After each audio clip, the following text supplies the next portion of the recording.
过去是我们做父母的管教无方，未来我也不觉得我们管得动他。我希望你们把他送进去，好好管教。 Pemuda ini sengaja dimasukkan penjara oleh ayahnya sendiri karena dianggap berandalan yang keji. Dia bersikeras mengaku tidak melakukan kejahatan apapun dan hanya dijebak temannya. Namun sang ayah bahkan meminta hakim untuk menghukumnya lebih berat. Hingga beberapa tahun kemudian, dia akhirnya... Dan begini ceritanya. Cerita dibuka di tengah suasana sebuah restoran hotpot yang ramai. Aho dan temannya yang bernama Radis tanpa peringatan, dalam satu gerakan cepat, Radis menebas tangan pemuda itu hingga putus. Aho yang melihat hanya bisa terdiam, dan kini mereka terlibat dalam sebuah kejahatan. Setelah ditangkap, mereka disidang di pengadilan remaja. Radis tetap bersikap penantang, sementara Aho yang ketakutan tampak sangat menyesal. Pengacaranya mengatakan bahwa Aho sebenarnya hanya ikut-ikutan dan tidak terlibat langsung. Saat hakim mempertimbangkan keringanan hukuman karena usianya yang masih muda, ayah Aho yang bernama Chen justru membantah hakim itu. 未来我也不觉得我们管得动他。我希望你们把他送进去，好好管教。 Disinilah retakan pertama dalam keluarga mereka mulai terjadi. Pak Chen justru meminta hakim untuk menghukum anaknya lebih berat dari yang seharusnya. Keputusan Pak Chen ini menghancurkan hati istrinya. Dia tidak mengerti bagaimana seorang ayah bisa menginginkan anaknya sendiri di penjara. Namun, sikapnya sangat berbeda dengan anak pertamanya yang bernama Ahau. Tapi karena namanya mirip, kita panggil saja Ata.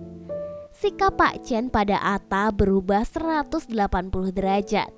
Dia ayah yang hangat dan penuh kasih sayang. Pak Chen bahkan memberikan Ata buku catatan edisi terbatas dan diberi pesan. Terlihat jelas bahwa seluruh harapan Pak Chen hanya untuk Ata saja. Sementara Aho dianggap sebagai beban dan aib keluarga. Seolah cobaan hidup belum cukup, datang masalah lagi yang membuat keluarga mereka semakin hancur. Ibu Chen dilabrak oleh ibu dari seorang gadis bernama Xiaoyu. Ibu itu memberitahu bahwa Aho telah menghamili putrinya dan menolak untuk tanggung jawab. 医生说她怀孕，她说是陈建和的。我可不可以看一看这个凶手是长什么样子？ Ibu Chen yang sudah menanggung beban dari kasus Aho hanya bisa menjawab dengan pasrah bahwa putranya kini berada di penjara. Dia bahkan tidak bisa memberikan solusi apapun. Masalah Aho kini tidak hanya menghancurkan masa depannya sendiri, tetapi juga mulai merembet pada orang-orang terdekatnya. Sementara itu, Aho menerima hukumannya dan mulai menjalani kehidupan di penjara remaja. Namun, hidupnya tidaklah mudah. Dia terus-menerus menjadi target perundungan oleh napi lain. Hingga tak jarang wajahnya selalu terlihat bengkak. 你有几个小孩？一个，明年上医学院。 Di luar penjara, keluarganya juga menghadapi masalah baru. Ayah pemuda yang tangannya dipotong datang menemui Pak Chen untuk meminta uang kompensasi. Pak Chen tentu menolak permintaan itu. Menurutnya, pelaku utama kejahatan itu adalah Radis dan keluarga merekalah yang seharusnya mengganti uang kompensasi. Sikapnya ini menunjukkan betapa dia tidak mau terlibat lebih jauh dalam masalah yang disebabkan oleh Aho.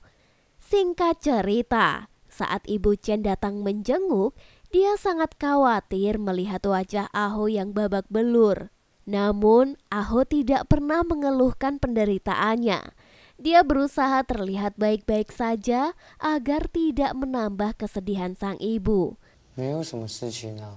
你不要一直跟我讲没有事，好不好？ Karena melihat kondisi putranya yang mengalami hari-hari berat, ibunya pun memutuskan untuk tidak memberitahu soal kehamilan Xiaoyu. Di sisi lain, Ata melanjutkan hidupnya yang tampak sempurna. Ayahnya selalu memujinya dan menganggap sebagai satu-satunya harapan. Namun, di balik itu semua, Ata ternyata menyimpan sisi gelap. Dalam sebuah percakapan dengan temannya yang bernama Zen, dia menceritakan kisah si Maguang. Namun dalam kisah itu, dia justru lebih tertarik pada sosok anak yang bersembunyi di dalam bayang-bayang. Hal itu menunjukkan bahwa Ata yang digadang-gadang harapan keluarga, diam-diam merasa sangat tertekan dan kesepian. Sementara itu, Xiaoyu yang putus asa kabur dari rumahnya dan datang menemui Ibu Aho. Merasa kasihan, ibunya pun mengajak untuk ke rumahnya. Namun, setibanya di rumah, Pak Chen langsung marah 我不 besar. 想跟你讲了啦，你现在就打电话给小女孩她妈，把她送回去。 Dia menolak kehadiran Xiaoyu dan tidak mau menanggung masalah lain yang disebabkan oleh Aho. Mendengar penolakan itu, Xiaoyu merasa sakit hati dan berniat untuk pergi malam itu juga.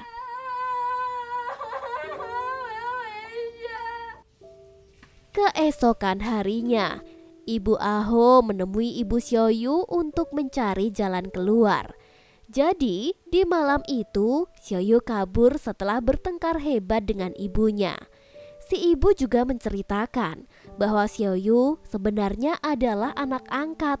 Dia tidak terima jika harus mengurus satu anak lagi dan mendesaknya untuk menggugurkan kandungannya. Namun, Xiaoyu bersikeras untuk mempertahankan bayinya. Melihat tekad gadis itu, Ibu Aho akhirnya memutuskan untuk menampung Xiaoyu serta calon cucunya untuk sementara waktu. Waktu pun berlalu dan kandungan Xiaoyu semakin membesar. Ibu Aho merawatnya dengan sangat baik dan Xiaoyu ikut membantu bekerja di salon milik keluarga Chen. Namun masalah tidak berhenti. Ayah korban terus-menerus datang menagih uang kompensasi yang membuat Pak Chen sangat jengkel dan suasana hatinya selalu buruk. Alhasil, Pak Chen menjadikan Xiaoyu sebagai sasaran. Dia seringkali menyalahkan gadis itu sebagai sumber masalah baru di keluarganya. 我想说趁这个机会让我们彼此认识一下，就你爸又生气了。 Meskipun Ibu Aho berusaha agar mereka bisa saling mengenal, Pak Chen tetap bersikap dingin dan menolak untuk menerima kehadiran Xiaoyu dan bayinya. Dia bahkan tidak mau mengantarnya periksa ke dokter, sehingga Atalah yang akhirnya sering membantu mengantar ke dokter. Setelah pergi ke dokter, Ata mengajak Xiaoyu untuk menjenguk Aho. Namun, Xiaoyu tidak diizinkan masuk karena bukan anggota keluarga. Akhirnya, Ata sendirilah yang menemui Aho. Dia memberitahu tentang kehamilan Xiaoyu. Aho sangat marah mendengarnya karena selama ini ibunya tidak pernah memberitahukan apapun mengenai hal itu. 你现在来这边要干嘛？而且为什么是你来跟我讲？看不到，你知道吗？ Di sisi lain, ayah korban membuat keributan lagi di kantor Pak Chen. Dia menyemprotkan pup dari tangki mobil yang baru saja disedot. Keributan pun tidak bisa dihindari. Pak Chen marah besar, sedangkan bosnya menyarankan agar Pak Chen membayar uang kompensasi yang diminta oleh ayah korban. Namun karena Pak Chen merasa uang itu sangat besar, dia hanya berniat memberikan sedikit saja demi meredakan situasi. 20万是道义责任，其他法律责任的钱叫他去找菜头他们家的人拿。 Pada malam harinya, Pak Chen dikejutkan oleh berita dari tetangganya, di mana mereka menemukan mayat Atta.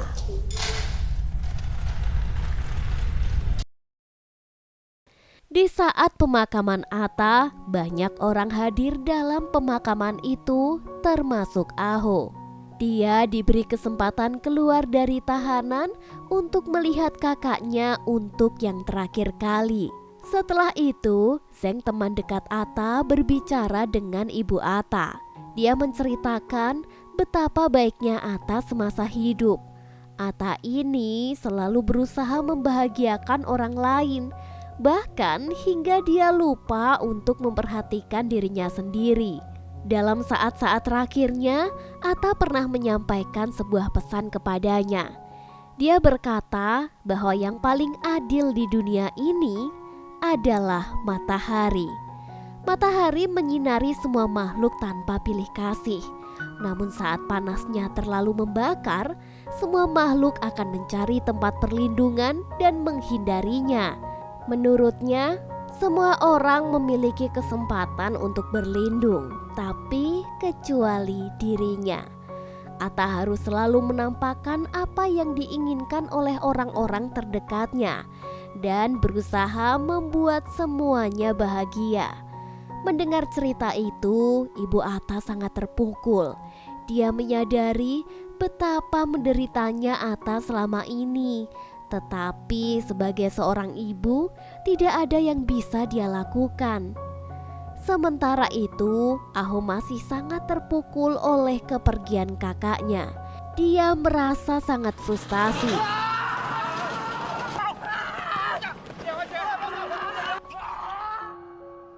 Seorang penjaga penjara akhirnya menasihati agar Aho tidak terlalu larut dalam kesedihan. Aho pun mengenang mendiang kakaknya yang sempurna dan menjadi kebanggaan keluarga. Namun, dia sadar bahwa dia tidak akan pernah bisa menggantikan posisi kakaknya sebagai kebanggaan bagi orang tuanya. 厉害到我越来越讨厌他，他们都说我很烂，他真的很厉害。 Beberapa bulan berlalu, kini Xiaoyu akhirnya melahirkan. Namun, statusnya sebagai ibu tunggal membuatnya dan bayinya tidak bisa menjenguk Aho. Satu-satunya cara adalah melakukan pernikahan yang dilangsungkan di dalam penjara. Namun, suasananya jauh dari kata bahagia. Pak Chen hadir dengan wajah yang dingin. Dia mengabaikan dan masih terlarut kehilangan putra kesayangannya. Kehilangan Atta membuat Pak Chen kehilangan arah, bahkan mengganggu pekerjaannya. Dia semakin larut dalam kesedihan sampai akhirnya diberhentikan sementara dari kantornya. Singkat cerita, Aho akhirnya bebas dari penjara. Kini dia telah berubah. Penjara seolah telah menempa dirinya menjadi pria dewasa dan bertanggung jawab. Ketika dia kembali ke rumah, dia disambut oleh dua dunia yang berbeda. Di satu sisi, ibunya bahagia menantikan kedatangannya, sementara sang ayah bahkan hanya menganggapnya sebagai angin lalu. 你一定要把场面搞成这样吗？你是希望我怎么样？跟他抱一抱，说声辛苦啦。 Setelah bebas, perjuangan Aho yang sesungguhnya baru dimulai. Dunia luar ternyata tidak ramah bagi seorang mantan narapidana. Stigma itu menempel erat kepadanya dan membuatnya ditolak dari satu pekerjaan ke pekerjaan lain. Namun dengan tanggung jawab baru sebagai seorang ayah, dia tidak menyerah. Akhirnya dia mendapatkan pekerjaan sebagai tukang cuci mobil di sebuah tempat kecil dan mengambil beberapa pekerjaan paruh waktu lainnya. Setiap hari dia bekerja keras, membersihkan mobil orang lain hingga larut malam, semua demi bisa menafkahi istri dan anaknya. Di sisi lain, Pak Chen merasa tidak nyaman dengan kehadiran Aho di rumah. Setiap melihatnya, dia seolah teringat pada Ata, hingga dia memilih untuk pergi dari rumah itu dan tidur di kantornya setiap malam. 你安尼敢有生一个查某囝？你是人的老爸呢，放你用喏，是不？ Suatu hari, dia bermimpi bertemu dengan Ata yang tersenyum dan menemaninya berjalan. Mimpi singkat itu seolah menjadi pesan agar dia berdamai dengan keadaan. Pak Chen akhirnya mendatangi Aho di tempat cuci mobil. Dalam pertemuan mereka yang canggung itu, Aho mengatakan akan pindah rumah agar ayahnya mau pulang. Tapi di momen inilah awal mula hubungan mereka menjadi lebih baik. 你不回来，妈什么都没有讲。我真的希望你可以回去。 3 tahun kemudian, kehidupan Aho perlahan semakin membaik. Dia bekerja dengan tekun, hubungannya dengan ayahnya juga membaik, dan dia menikmati perannya sebagai kepala keluarga. Namun, baru saja menikmati kedamaian itu, sosok dari masa lalunya muncul di hadapannya. Ialah Radis. Dia sama sekali tidak berubah, tetap berandalan dan selalu cari-cari masalah. Radis kemudian mendekati Aho. Dia menyindirnya karena tidak pernah menjenguknya di penjara, bahkan dia mengancam dengan meminta sejumlah besar uang. Aho hanya bisa menurut. Dia menyadari tidak bisa berurusan lebih lanjut dengan Radis. 我会再来找你。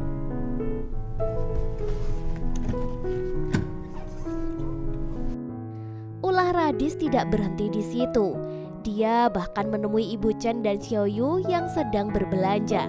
Dengan sinisnya dia memuji Aho yang kini telah menjadi kepala keluarga yang baik, seakan dia mencoba menarik Aho kembali ke dunia berandalan lagi. Keesokan harinya dia kembali menghubungi Aho dan memaksanya untuk bertemu.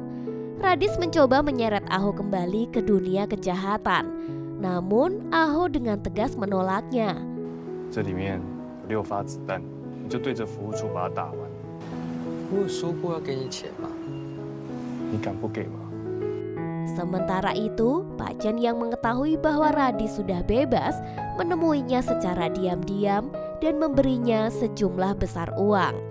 Radis tahu betul bahwa uang ini adalah uang tutup mulut. Pak Chen mengatakan bahwa dia tidak ingin Radis mengganggu atau mempengaruhi putranya lagi. Dia tidak akan membiarkan Aho menjadi kambing hitam kejahatannya untuk kedua kalinya. Di hari yang sama, Aho memberanikan diri untuk menjenguk korban yang terpotong tangannya. Dia ingin melihat keadaannya secara langsung. Dia yang kini menggunakan tangan palsu untuk membantunya bekerja. Temannya lalu menceritakan betapa sulitnya hidup tanpa satu tangan. Melihat penderitaan yang telah dia sebabkan, Aho hanya bisa meminta maaf berulang kali. 真的对不起。好啦， Namun, temannya hanya menanggapinya dengan tertawa kecil, seolah-olah sudah merelakan mengikhlaskan semuanya. Namun Radis tidak akan melepaskan Aho begitu saja. Keesokan harinya, dia kembali datang. Kali ini dengan mobil mewah milik bosnya, memaksa Aho untuk ikut jalan-jalan. Di perjalanan, Radis memberikan sebuah tas berisi uang yang sangat banyak kepada Aho. Dia kemudian menyuruh Aho untuk menunjukkan uang itu pada sekelompok orang di sebuah gedung. Sementara ia akan menunggu di dalam mobil. Aho yang tidak berani melawan terpaksa menuruti perintahnya. 我现在可以走了吗？ Namun setelah dia kembali, Radis sudah menghilang, meninggalkan Aho sendirian yang terjebak dalam sebuah rencana yang tidak dia mengerti. Keesokan harinya, Aho yang sedang bekerja tiba-tiba didatangi oleh sekelompok preman. Mereka adalah orang-orang yang seharusnya menerima uang dari Radis. Aho yang tidak tahu apa-apa dihajar habis-habisan. Namun Aho yang tidak melawan membuat para preman itu sadar bahwa Aho hanyalah umpan. Mereka akhirnya melepaskan Aho dan memberinya sedikit uang untuk berobat. Mereka juga mengatakan bahwa Radis telah tewas dan tidak akan mengganggunya lagi.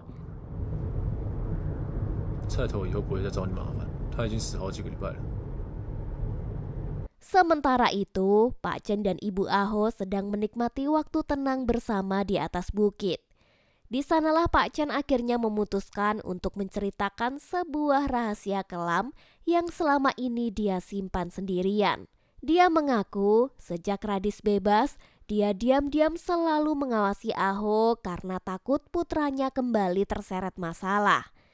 Malam itu, dia mengikuti mobil yang dibawa Radis.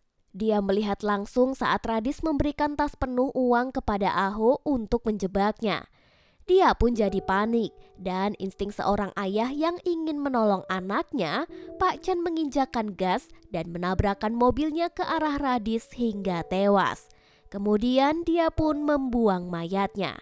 Semua itu dia lakukan demi melindungi Aho.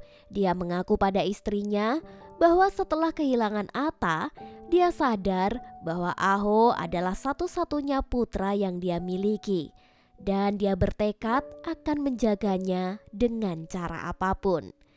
Di akhir film kita melihat Ibu Aho sedang membereskan kamar mendiang Atta. Dia menemukan buku catatan indah yang dulu diberikan oleh suaminya. Namun tidak ada satu kata pun yang tertulis di dalamnya. 一个字都没有写，好像完全没用过一样。 Dia lalu memberikan buku kosong itu kepada Aho untuk disimpan. Aho lalu mengajak ibunya jalan-jalan dengan sepeda. Di bawah sinar matahari yang cerah, secercah harapan untuk masa depan. Dan film pun tamat.